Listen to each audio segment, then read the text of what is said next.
Hello, traders. FX Pip Collector here. Today is Monday, October 20th, and this is my analysis for the Euro-US dollar, and we're on the daily time frame.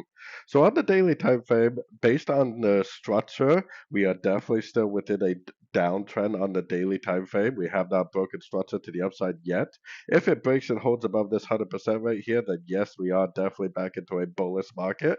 But I'm still looking at this move up as likely or possibly a pullback to this last move down. And I still think it would make more sense for this to potentially push down to either the 100% or maybe even the 161, 178 if it really isn't expanding.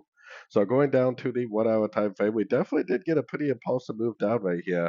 And if this right here is the top of a pullback, it potentially should make lower lows, lower highs. There should be some bounces along the way, but it would continue to make lower lows, lower highs if this up here really is a top on the daily time frame.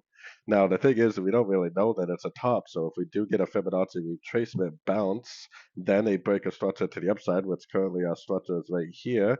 If we get a break of structure to the upside at a Fibonacci level, we definitely will have to go back to being bullish.